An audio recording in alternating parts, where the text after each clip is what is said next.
Okay കൂട്ടുകാരെ, നമ്മളിന്ന് 7th standard CBSEയിലെ ഫോഴ്സിനെ കുറിച്ച് ഡീറ്റെയിൽ ആയിട്ട് ഡിസ്കസ് ചെയ്യാൻ പോവുകയാണ്. നമുക്കറിയാം, ഫോഴ്സ് എന്നുള്ളത് നമുക്കെല്ലാവരും കേട്ട് പരിചയമുള്ളൊരു ടേമാണ്. പക്ഷേ സയൻസ് സബ്ജക്റ്റുകൾ പഠിക്കുമ്പോൾ നമ്മൾ ടേംസിന് ഒരു ഡെഫിനിഷൻ കൊടുക്കണം. ആ ഡെഫിനിഷൻ നമ്മൾ പഠിക്കണം. അതിൽ നിന്നാണ് നമ്മൾ ഫോർമുലാസും ബാക്കിയുള്ള കാര്യങ്ങളൊക്കെ ഡിറൈവ് ചെയ്യുന്നത്. പിന്നെ നമുക്ക് ഓരോ ആക്ടിവിറ്റിയും അത് ഫോഴ്സ് അപ്ലൈ ചെയ്യുന്നുണ്ടോ അതിൽ നിന്നൊക്കെ കണ്ടുപിടിക്കണമെങ്കിൽ അതിന് നമ്മൾ കറക്റ്റായിട്ടൊരു ഡിഫൈൻ ചെയ്ത് വെക്കണം. അപ്പോൾ അതിന് വേണ്ടിയിട്ട് ആദ്യം നമുക്ക് ഫോഴ്സിൻ്റെ ഡെഫിനിഷൻ എന്താണെന്ന് നോക്കാം. Force is a push or pull on any objects acting on any object. Push അല്ലെങ്കിൽ ഒരു പുൾ ആണ് അത് ഫോഴ്സ് എന്ന് പറയുന്നത്. പിന്നെ it can change or tend to change the state of rest, movement or shape of an object. അതായത് move ചെയ്തുകൊണ്ടിരിക്കുന്ന ഒരു വസ്തുവിനെ സ്റ്റോപ്പ് ചെയ്യിക്കുകയാണെങ്കിലോ, റെസ്റ്റിലിരിക്കുന്ന ഒരു ഒബ്ജക്റ്റിനെ മൂവ് ചെയ്യിക്കണമെങ്കിലോ, ഇനി മൂവ്മെൻറ്റ് നടന്നുകൊണ്ടിരിക്കുന്ന ഒരു ഒബ്ജക്റ്റിൽ അതിൻ്റെ ഡയറക്ഷൻ ഓഫ് ഫോഴ്സ് ചേഞ്ച് ചെയ്യുമ്പോഴോ, പിന്നെ അതല്ലെങ്കിൽ shape of an object change ചെയ്യുമ്പോഴോ അവിടെയൊക്കെ നമ്മളൊരു ഫോഴ്സ് ആക്ട് ചെയ്യേണ്ടെന്ന് പറയും. നമ്മുടെ യൂണിവേഴ്സിൽ പല ടൈപ്പ് ഓഫ് ഫോഴ്സസ് ഉണ്ട്. നമുക്കറിയാം, നമ്മളിപ്പോൾ നമ്മുടെ ഹ്യൂമൻ ആക്ടിവിറ്റീസ് ചെയ്യുന്ന കാര്യത്തിൽ നമ്മൾ ഫോഴ്സ് അപ്ലൈ ചെയ്യുന്നുണ്ട്. നമ്മൾ ജമ്പ് ചെയ്യുമ്പോഴും റണ്ണിങ്ങിലും സ്വിമ്മിങ്ങിലും നമ്മൾ എന്ത് ആക്ടിവിറ്റി ചെയ്യുമ്പോഴും അവിടെ ഒരു ഫോഴ്സ് അപ്ലൈ ചെയ്യുന്നുണ്ട്. നമ്മുടെ ബോഡിക്ക് അതായത് ബേർഡ്സ് ആയാലും അനിമൽസ് ആയാലും എല്ലായിടത്തും ഫോഴ്സ് വർക്കാവുന്നുണ്ട്. ഇനി നമ്മുടെ ബോഡിയുടെ ഇന്നർ ബോഡിയിലും ഫോഴ്സ് വർക്ക് ചെയ്യുന്നുണ്ട്. അതായത് എക്സാമ്പിൾ പറയുകയാണെങ്കിൽ നിങ്ങൾക്ക് അറിയാമായിരിക്കും, പമ്പിങ് ഓഫ് ഹാർട്ട്, ബ്രീതിങ് ചെയ്യുമ്പോൾ അവിടെയൊക്കെ ഫോഴ്സ് ആക്ട് ചെയ്യുന്നുണ്ട്. ആ ഫോഴ്സിന് നമ്മൾ മസ്കുലർ ഫോഴ്സ് എന്ന് പറയും. മസ്കുലർ ഫോഴ്സ് എന്ന് പറയുമ്പോൾ മസിൽസ് യൂസ് ചെയ്ത് മസിലിൻ്റെ കോൺട്രാക്ഷനും വെച്ചിട്ട് നടക്കുന്ന ഫോഴ്സ് ആയതുകൊണ്ടാണ് അതിന് മസ്കുലർ ഫോഴ്സ് എന്ന് പറയുന്നത്. പിന്നെ നിങ്ങൾക്ക് പരിചയമുള്ള ഒരു സെക്കൻഡ് ഫോഴ്സിൻ്റെതാണ് പറയുന്ന പേരാണ് ഫ്രിക്ഷണൽ ഫോഴ്സ്. അപ്പോൾ രണ്ട് ഒബ്ജക്റ്റുകൾ തമ്മിൽ കോണ്ടാക്റ്റിൽ വരുമ്പോൾ അവിടെ അപ്ലൈ ചെയ്യപ്പെടുന്ന ഫോഴ്സാണ്. അപ്പോൾ ഒരു ഒബ്ജക്റ്റ് മൂവ് ചെയ്തുകൊണ്ടിരിക്കുക, റോഡിലൂടെ ഓടുന്നൊരു ബസ് ബ്രേക്ക് പിടിക്കുമ്പോൾ അവിടെ ഒരു ഫ്രിക്ഷണൽ ഫോഴ്സ് റോഡ് ബസ്സിന്മേൽ ചെയ്യുന്നുണ്ട്, അപ്ലൈ ചെയ്യുന്നുണ്ട്. അതുകൊണ്ടാണ് ബസ് നിൽക്കുന്നത്. അതുപോലെ തന്നെ ബൗൺസിങ് ഓഫ് എ ബോൾ ഇങ്ങനെ ബൗൺസ് ചെയ്ത് പോയി സ്റ്റോപ്പ് ആവുന്നത് ഫ്രിക്ഷണൽ ഫോഴ്സ് വരുന്നത് കൊണ്ടാണ്. പിന്നെയുള്ള ഒരു ഫോഴ്സാണ് ഗ്രാവിറ്റേഷണൽ ഫോഴ്സ്. അത് നമുക്കെല്ലാവർക്കും അറിയാം. എർത്ത് എല്ലാ ഒബ്ജക്റ്റിനെയും അതിൻ്റെ സെൻറ്ററിലേക്ക് അട്രാക്റ്റ് ചെയ്യുന്നുണ്ട്. അതുകൊണ്ടാണ് നമ്മൾ മുകളിൽ നിന്നൊരു ബോൾ ഇടുമ്പോൾ താഴേക്ക് വീഴുന്നത്. അതാണ് ഗ്രാവിറ്റേഷണൽ ഫോഴ്സ്. അപ്പോൾ എർത്തിൽ ഗ്രാവിറ്റേഷൻ ഫോഴ്സ് ഒരു കോൺസ്റ്റൻ്റ് ആണ്. അതുപോലെ വേറൊരു ഫോഴ്സാണ് മാഗ്നറ്റിക് ഫോഴ്സ്. മാഗ്നറ്റിക് ഫോഴ്സ് എന്ന് പറയുമ്പോൾ രണ്ട് മാഗ്നറ്റ്സ് നമ്മളിപ്പോൾ അടുപ്പിച്ച് കൊണ്ടുവരികയാണെന്ന് വിചാരിക്കും. നിങ്ങൾക്ക് എപ്പോഴെങ്കിലും ഒരു മാഗ്നറ്റ് ലാബിലെങ്ങാനും മാഗ്നറ്റുകൾ കിട്ടുമ്പോൾ നിങ്ങൾ പോൾസ്, സൗത്തും നോർത്തും പോളുണ്ട് മാഗ്നറ്റ്, അത് നമുക്ക് പഠിച്ചിട്ടുണ്ട്. അപ്പോൾ ഈ സൗത്തും നോർത്തും പോൾസിൽ സെയിം പോൾസ് നമ്മൾ അടുപ്പിച്ച് കൊണ്ടുവരികയാണെങ്കിൽ അത് ബാക്കോട്ട് റിപ്പല് ചെയ്യും. അതേസമയം അൺലൈക്ക് പോൾസാണ് നമ്മൾ കൊണ്ടുവരുന്നതെങ്കിൽ, അതായത് സൗത്ത് പോളും നോർത്ത് പോളും നമ്മൾ ടച്ച് ചെയ്യാൻ വേണ്ടി ഇങ്ങനെ കൊണ്ടുവരുമ്പോൾ അത് പെട്ടെന്ന് നമ്മുടെ ഫിംഗേഴ്സിനെ ഇങ്ങനെ അടുപ്പിക്കുന്നപ്പോൾ നമുക്ക് ഫീൽ ചെയ്യും. അപ്പോൾ നമുക്ക് ആ ഫോഴ്സ് നമുക്ക് ഫീൽ ചെയ്യാൻ പറ്റും.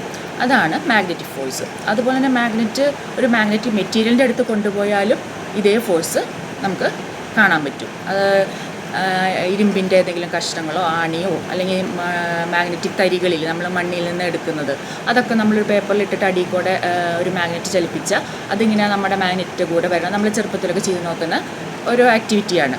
അപ്പോൾ അതാണ് മാഗ്നറ്റിക് ഫോഴ്സ്. പിന്നീട് വരുന്നൊരു ഫോഴ്സാണ് ഇലക്ട്രോസ്റ്റാറ്റിക് ഫോഴ്സ്. ഇലക്ട്രോസ്റ്റാറ്റിക് ഫോഴ്സ് എന്ന് പറയുന്നത് റെസ്റ്റിലിരിക്കുന്ന ഒരു ഒബ്ജക്റ്റിൽ വരുന്ന ഫോഴ്സാണ്.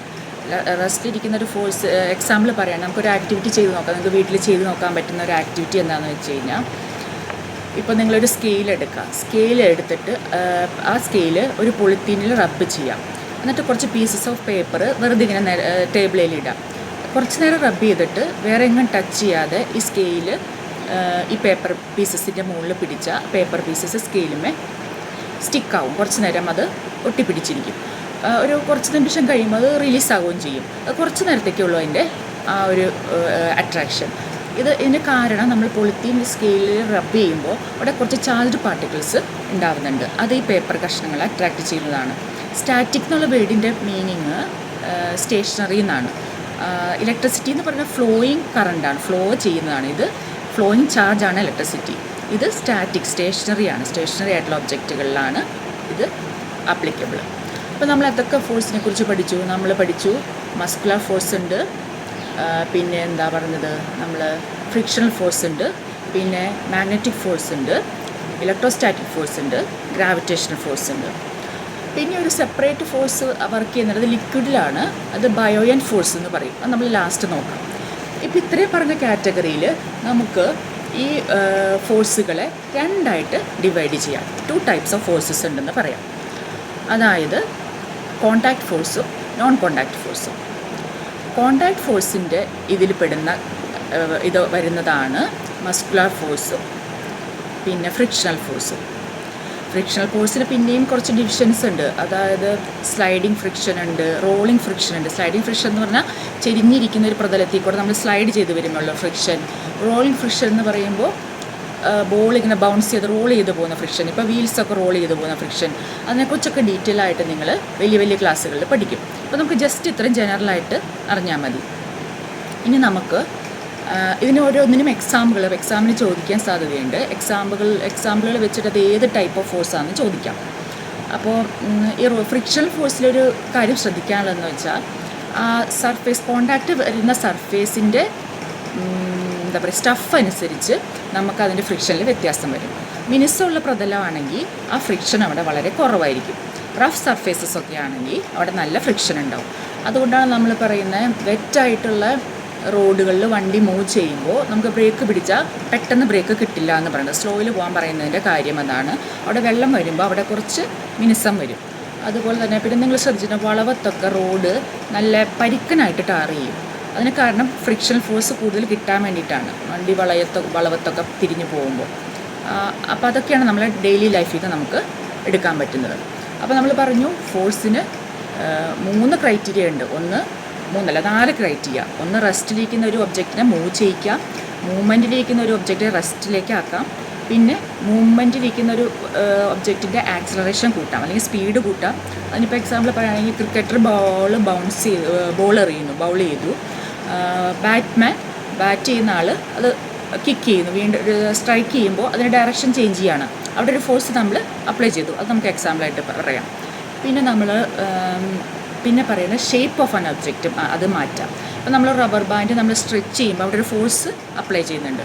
അപ്പോൾ അവിടെ ആ റബ്ബർ ബാൻഡിൻ്റെ ഷേപ്പ് മാറുകയാണ് ചെയ്യുന്നത്. അപ്പോൾ അവിടെ അത് ഒരു ഫോഴ്സ് അപ്ലൈ ചെയ്യുന്നതെന്ന് പറയാം. അപ്പോൾ ഇതിൻ്റെ ക്രൈറ്റീരിയ പറയുന്നതാണ് ഈ 4 കാര്യങ്ങൾ പറയുന്നത്. അപ്പോൾ നിങ്ങൾ ഡെഫിനിഷൻ പഠിക്കണം. ഡെഫിനിഷൻ എക്സാമിന് ചോദിക്കാം. പിന്നെ ഓരോ ആപ്ലിക്കേഷൻ ഓഫ് ഫോഴ്സ് വരുമ്പോൾ ഏത് ഫോഴ്സാണ് അവിടെ വർക്ക് ചെയ്യണമെന്ന് നമുക്ക് വേണമെങ്കിൽ ചോദിക്കാം.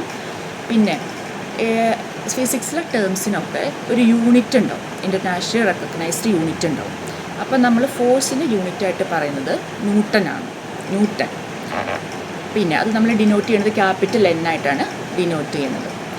പിന്നെ ഇതിനകത്ത് പറയുന്നത്, അപ്പോൾ നമ്മൾ അത്രയും പറഞ്ഞു. ഇനി വെയ്റ്റും മാസും തമ്മിലുള്ള ഡിഫറൻസ്. വെയ്റ്റ് എന്ന് പറയുന്നത് force, gravitation force acting on A object of mass M ആണ്. ഒരു ഒബ്ജക്റ്റിൽ ഗ്രാവിറ്റേഷൻ ഫോഴ്സും കൂടെ ആക്ട് ചെയ്യുമ്പോൾ ഉണ്ടാവുന്ന ഒരു ടേമാണ് വെയ്റ്റ്. അപ്പോൾ മാസ് ഇൻറ്റു ഗ്രാവിറ്റിയാണ് ആ വെയ്റ്റിലേക്ക് വരിക. പിന്നെ നെക്സ്റ്റ് പഠിക്കാനുള്ളത് ഇതിനകത്ത് വരുന്നത് ബയോയൻ ഫോഴ്സ്. വരുന്നത് ഒരു ഒബ്ജക്റ്റ് ലിക്വിഡിൽ പോകുമ്പോഴാണ്. ഇപ്പോൾ നമ്മളൊരു ആക്ടിവിറ്റി ആയിട്ട് ചെയ്യണമെങ്കിൽ ഒരു ബക്കറ്റ് ഓഫ് വാട്ടർ എടുക്കാം, അതിലേക്ക് നമ്മളൊരു എംറ്റി ബോട്ടിലിടാം. എന്ത് ചെയ്തിട്ടും അത് അവിടെ ഫ്ലോട്ട് ചെയ്ത് കിടക്കും അല്ലേ. നമ്മളത് കുറച്ച് ഇമേഴ്സ് ചെയ്യാൻ ശ്രമിച്ചു കഴിഞ്ഞിട്ട് കൈവിടുക. അപ്പോൾ നമുക്ക് പെട്ടെന്ന് ആ ബോട്ടിൽ മുകളിലേക്ക് പൊങ്ങി വരുന്നത് പോലെ ഫീൽ ചെയ്യും. അതാ ബയോയൻ ഫോഴ്സിൻ്റെ എഫക്റ്റ് കാരണമാണ്. ബയോയൻ ഫോഴ്സ് അപ്വേർഡാണ് ആക്ട് ചെയ്യണത്. ഒരു കാര്യം പറയാൻ വിട്ടുപോയി, ഫോഴ്സ് ഒരു വെക്റ്റർ ക്വാണ്ടിറ്റിയാണ്. വെക്റ്റർ ക്വാണ്ടിറ്റി എന്ന് പറഞ്ഞു കഴിഞ്ഞാൽ അതിന് ബോത്ത് ഡയറക്ഷൻ ആൻഡ് മാഗ്നിറ്റ്യൂഡ് ഉണ്ട്. മാഗ്നിറ്റ്യൂഡ് എന്ന് പറഞ്ഞു കഴിഞ്ഞാൽ ആ ക്വാണ്ടിറ്റി, ഡയറക്ഷൻ എന്ന് പറഞ്ഞു കഴിഞ്ഞാൽ അത് വർക്ക് ചെയ്യുന്ന ആക്ട് ചെയ്യുന്ന ഡയറക്ഷൻ. അപ്വേർഡ് ആവാം, ഡൗൺവേർഡ് ആവാം, ലെഫ്റ്റോ റൈറ്റോ എങ്ങനെ വേണമെങ്കിലും ആവാം. ഇപ്പോൾ നമ്മുടെ ഫ്രിക്ഷൻ്റെ കേസിൽ പറയുകയാണെങ്കിൽ ബോഡിയുടെ മൂവ്മെൻറ്റിൻ്റെ ഓപ്പോസിറ്റാണ് ഫ്രിക്ഷണൽ ഫോഴ്സ് വർക്ക് ചെയ്യണം. 2 മാഗ്നറ്റ് അൺലൈക്ക് പോൾസ് കൊണ്ടുവരികയാണെങ്കിൽ ആ 2 ഫോഴ്സും നേരെ ഓപ്പോസിറ്റായിട്ടാണ് വർക്ക് ചെയ്യുക. അതേസമയം ലൈക്ക് പോൾസ് കൊണ്ടുവരികയാണെങ്കിൽ റിപ്പൽ ചെയ്യണത് നേരെ ഓപ്പോസിറ്റ് ഡയറക്ഷനിൽ ആ ഫോഴ്സിൻ്റെ ഡയറക്ഷൻ വരും. അപ്പോൾ അതൊക്കെയാണ് നമുക്ക് നോക്കാനുള്ളത്. വെക്ടറും സ്കാലറും കേട്ടിട്ട് നിങ്ങൾ ടെൻഷൻ അടിക്കേണ്ട, നിങ്ങൾ വലിയ ക്ലാസ്സിൽ പഠിക്കും. ജസ്റ്റ് ഇപ്പോൾ ഇത്രയും മനസ്സിലാക്കിയാൽ മതി. ഫോഴ്സ് ഒരു വെക്റ്റർ ക്വാണ്ടിറ്റിയാണ്. ഫിസിക്സിൽ രണ്ട് നമ്മൾ സ്കേലാർ ക്വാണ്ടിറ്റിയും വെക്റ്റർ ക്വാണ്ടിറ്റി എന്ന് പറയും. സ്കേലാർ എന്ന് പറഞ്ഞു കഴിഞ്ഞാൽ അതിന് ഡയറക്ഷൻ ഉണ്ടാവില്ല. ഫോർ എക്സാമ്പിൾ മാസ് അങ്ങനെ വരുന്നതാണ് ഡയറക്ഷൻ ഇല്ലാത്ത ക്വാണ്ടിറ്റീസ്. മാസിന് നമ്മൾ ആ മെഷർമെൻറ്റ് മാത്രമാണ് പറയുള്ളൂ. അപ്പോൾ ഇത്രയും കാര്യങ്ങളാണ് ഇതിൽ വരുന്നത്. അപ്പം നിങ്ങൾ ഇതൊന്ന് റിവൈസ് ചെയ്ത് നോക്കുക. നോട്ട്സ് ഞാൻ ഇതിൻ്റെ കൂടെ അയക്കാം. വീഡിയോ നിങ്ങൾക്ക് ഉപകാരപ്പെട്ടു എന്ന് വിചാരിക്കുന്നു. നിങ്ങളുടെ ഫ്രണ്ട്സ് ആരെങ്കിലും ക്ലാസ് 7-ലോ ഫ്രണ്ട്സ് റിലേറ്റീവ്സൊക്കെ ഉണ്ടെങ്കിൽ 7th-ലുള്ള കുട്ടികൾക്ക് ഇത് ഷെയർ ചെയ്ത് കൊടുക്കുക. ഉപകാരപ്പെട്ടെങ്കിൽ വീഡിയോ സബ്സ്ക്രൈബ് ചെയ്യാൻ മറക്കരുത്. ഇനി അടുത്ത ക്ലാസ്സിൽ കാണാം. Take care. ബൈ.